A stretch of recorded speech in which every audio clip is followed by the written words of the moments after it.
Okay. Hello, I'm Panos Kotzathanasis, and this is ASEAN Movie Pulse Interviews. Today we are here with Jeremy Chua, General Manager of Singapore International Film Festival. How are you, Jeremy? I'm very good. Thanks, Panos, for having me. Okay, thank you for being here. Yeah. So, first question, I guess, tell me a bit about your involvement with Singapore Film Festival. How did it start? How long have you been there, etc., etc.? So I first joined the festival 2014, and I was like a volunteer in the hospitality office. Mm-hmm. And my job was to look after the festival lounge, to take care of the guests when they arrive, help them to navigate the festival. I get to meet a lot of young filmmakers, and somehow I really got interested in this idea of how the festival is a space whereby a lot of filmmakers from around the region is networking and is discussing about their films, watching each other's films, and it just felt like as a cinephile, like the place to be, like the center of all the action of Southeast Asian young cinema, new wave cinema. And following years, I began to keep volunteering my time, and after a while, I became like a staff looking after the festival lounge. And just last year, the festival invited me to take over this general manager position. The previous executive director was stepping down, and they wanted someone who had industry experience to sort of help the festival communicate, I guess, more ideas about how to improve the industry, how to be more relevant, how to implement ideas that could increase audience, but also connectivity with the filmmakers and the relationship between filmmakers and the audience. So I was very happy to be involved with that. Mm-hmm. So, last year was your first time in this position, right? This year, just This year. January. Yeah. So last year Okay, I was okay. still working in the hospitality office and still looking after the guest activities and itineraries. But this year was my first time in the management role. Mm-hmm, mm-hmm. And since you took up this role, what changes would you say you brought to the festival so far? I know you didn't have much time, but maybe you have something. Yeah, I feel like we try to take stock of everything that we were doing, try to find like what was the bigger meaning, what was the impact that we were trying to create, and everything that we were doing, we tried to think about how we could make contemporary or make more relevant each program, from the industry activities to the social and community outreach programs.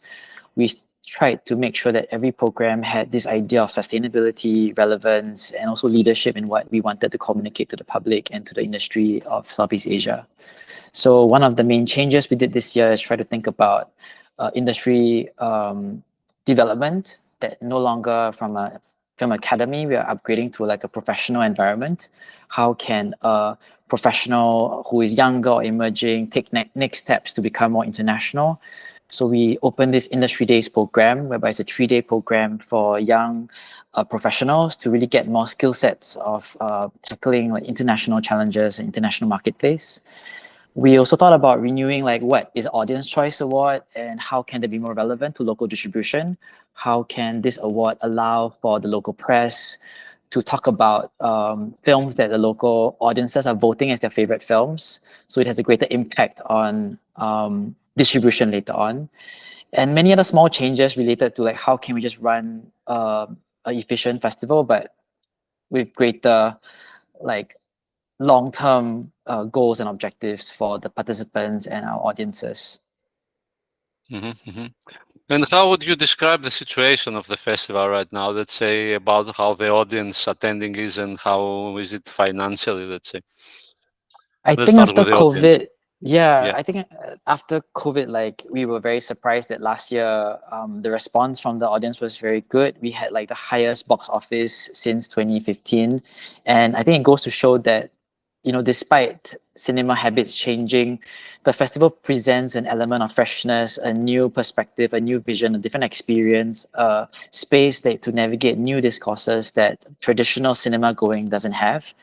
So I think the audiences are very engaged. We're also trying to bring in more special presentations to make sure that communication between master filmmakers or like celebrity actors who are in both commercial and artistic films get a chance to talk about independent film and the thematics or the aesthetics of independent film to this general public who are more used to commercial films. So I think we are trying to engage the public on more elements of like the magic of cinema, the magic also of celebrityship or of different kinds of visual culture.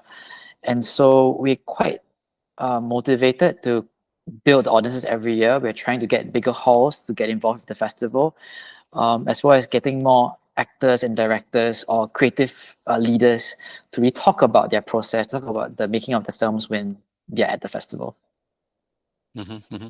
And how is the financial condition of the festival? What do you say? We've consistently had steady support from our Infocom Development Authority of Singapore, but they also just cover like a portion of our budget. So we often use our own program and our actions throughout the year to sort of generate donations and interest from the public.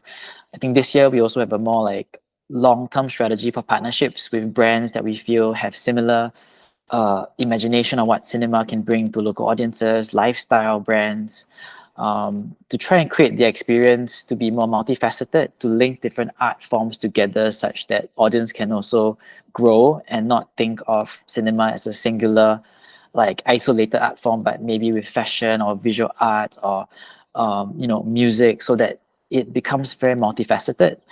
For example, in our undercurrent program this year, our team has involved some expanded forms of cinema, including things like interdisciplinary performances, and just to create that extra experience that's a bit different, a bit more unique, so that there's a diversity of experiences available at the festival. Okay. And how is the situation of the local movie industry, would you say now?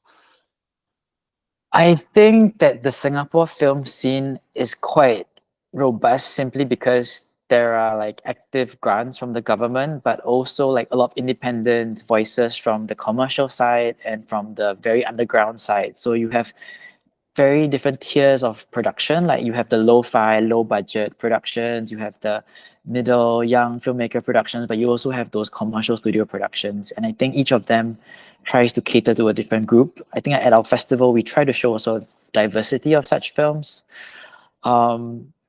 And I think in recent years, like Singapore, with the co-production scheme we have with Southeast Asia, we are more involved with our neighbors' productions, allowing our technicians, our creative crew to get involved with like Malaysian co-production with Tiger Stripes last year. And this year we have like Mongrel with Taiwan, or Don't Cry Butterfly with Vietnam. So there's more, I think, multifaceted collaboration within Southeast Asia than ever before. And I think so Singapore producers and production companies have a bit of an advantage or an edge over our peers in that sense. And tell me, what do you expect of this edition? Can you tell us maybe some of the highlights that we can expect for this year's edition of the festival? We have made some early announcements. So as you know, like we have honorary award recipient coming back. It was in hiatus for a few years, mainly because of the COVID restrictions of travel. This year, Jafar Panahi is finally coming to Singapore after many years since The Mirror. He's also going to give a masterclass. We're going to show a selection of his films. And I think that this idea of Iranian cinema today as well, with the social political issues that he addresses over the last 30 years, it's going to be a very good discussion about modern life, as well as like the evolution of cinema in reference to social political changes. I think that's something quite special. He's not been traveling for a while. We also have, I can't really announce the Screen Icon Award winners, but we are going to have like 2 winners this year. And they come from a very iconic cult, kind of like underground, but also very like popular cinephile audience standpoint. Like they are very good names. They're also going to give masterclasses. We have more masterclasses this year than before. We're also going to have more opportunities for audience Q&A. We're flying in more industry professionals as well to get engaged with the program, so that both local and regional industry and filmmakers get access to more opportunities to springboard their films after the festival. We are also thinking about new press relations. So we are also trying to create opportunities for press to come to the Singapore Film Festival to write about, to interview filmmakers here. So yeah, there's a few things new in the program that's very subtle as well.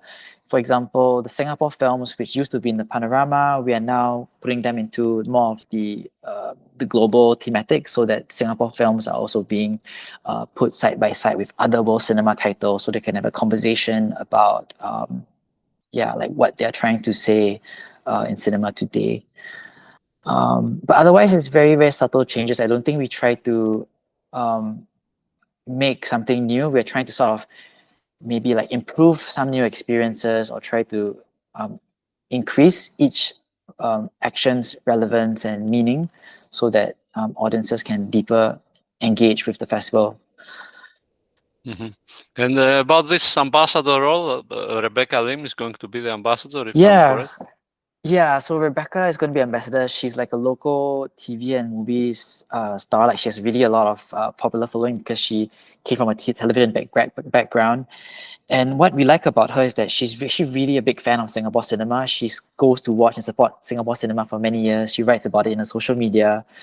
And this year, when we wanted an ambassador to really reach out to a new audience, a new kind of group that we never tackled before, or even know much about the film festival, we thought that Rebecca is like this middle ground who is a cinephile and wants to know more about the film industry internationally, but who has this reach with the local people who may be watching television or doing more like lifestyle. And she sort of sits in that fence whereby she can attract all these new audiences. And she has a natural curiosity. She talks about Singapore cinema in a very excited way. She's acted in a couple of films in small as well as bigger roles, but she wants to get more engaged. So it's a bit about this building this relationship with an icon, local TV icon, who is moving into the film world, and how we can sort of create opportunities for her as well to meet more people and to engage with the international community. And let's say, okay, I guess it's still early since this is your first year in the role, but let's just say if you could think about the festival like 5 years in the future, what would you imagine it would be? In my dream scenario, there would be a chance for like more kinds of, I would say, like public film figures to come to the festival. I think right now we always have just like one or two big names to come. I feel like as more and more audiences go into different mediums, like the theatrical experience is becoming more and more sacred or different. And I think when more like big names talk about film and talk about independent film and how they participate in or support independent cinema, it always gives new audiences a chance to take a risk, take a chance on something that they normally are not expected to. So things like master classes, things like more kind of panel discussions about cinema, things whereby audiences can feel like it's not just a film screening, but there's also a performance, also there's also a panel discussion, there's also some kind of meeting of someone that they would not regularly meet in their regular life, on regular films, screenings. Just to give them that extra experience that can make them feel like, it's a festival I want to come back to because it's more than what I do in a normal cinema experience. I think that's what we want to do. And secondly, also like try to improve the film education in Singapore. I feel like a lot of times commercial cinema is pushing a certain kind of agenda, more commercial purposes. I think the festival needs to be an equalizer or like a countermeasure to those forces, to make sure that people like critics and people like writers, theorists or academics also have this space to talk about history of and a progression, I guess, of Southeast Asian films. I think like when we think about film history, we think a lot about Western cinema, and I think Singapore also wants to be the space whereby Southeast Asian cinema can have these writings to document all these young names who are growing over time, and the filmmakers who we have sort of promoted and supported over the last 20 years are now bigger, and I guess the new generation are coming up, and we want to keep this action of writing and archiving these movements in cinema today relevant to Southeast Asian writing as well. And I was wondering, maybe we could talk a bit about your work as a producer. Is that okay? Yeah. So tell me a bit about Cry of Silence, which is, I had an interview with the director in Busan, and just the effort to complete this movie seems like a giant feat. So tell me a bit about that. Yeah, the director started writing this idea in his head since 2014 when he was, working on his last film, The Monk. And I think what drew me a lot to this project was at that time when it was the newly democratic Myanmar, this sense that people were trying to understand what is the idea of liberty and what freedom really means. And I think from Singapore, we take this really for granted. You know, we have freedom of travel, we have freedom to explore academic pursuits or personal ambitions. But when the director described to me the condition of his country, you know, being growing up for his whole life actually under military control, like there's a certain kind of self repression that you give, that your world is so small. And for the first time, a country is opening up. And for me, the energy was quite special. And in Singapore also, although we are quite close to Myanmar, I didn't know much about Myanmar cinema. I didn't know much about their production methods. And it was through the director that he taught me about the golden years of, you know, Burmese cinema in the 20s to the 40s, where actually it was like a very rich cinema country, a lot of independent but also studio productions, because the Sultan, or like the you know, they were all sort of cinephiles. So he was sharing about the history of his country's cinema, and I kind of got this feeling that I was missing out on a lot about cinema history in my own region. And it was quite special to watch something like The Monk after so many years of absence of independent cinema, that he made this film. So I was very motivated to embark with him this journey. Um, the production was quite tough, as you know. Like, we shot it just after COVID and after the coup, despite financing it and preparing it before. And actually, even in society, people were quite nervous at that time. The actors were all quite nervous. Shooting outdoors was very scary. The neighbors or the neighborhood as well did not really welcome the film team because they thought it could bring potential trouble. So they had to really navigate a lot of, you know, indoor shoots. They had to convert a lot of the script to make it still feasible. A lot of the scale of the production became a bit smaller. But at the same time, I felt like that also made the work more urgent, more precious in terms of the time and what it was, the time in which it was made.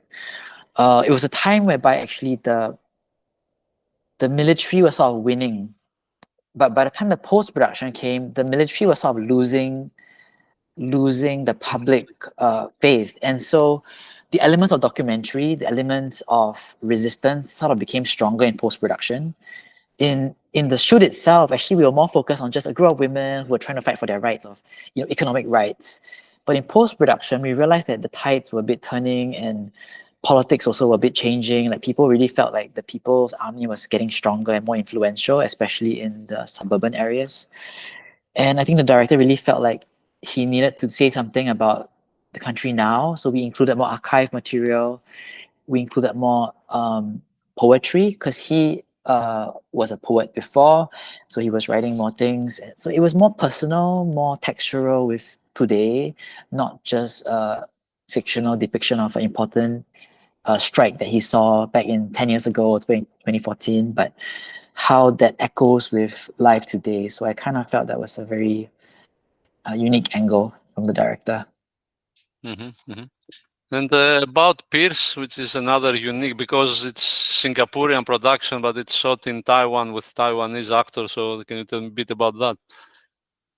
Yeah, so the director, Nanisha Low, she actually made her last short film in Taiwan, and she felt like it was also the place that instigated this new story and this script. So it was inspired by an event that happened, like a public attack, a knife attack on the subway.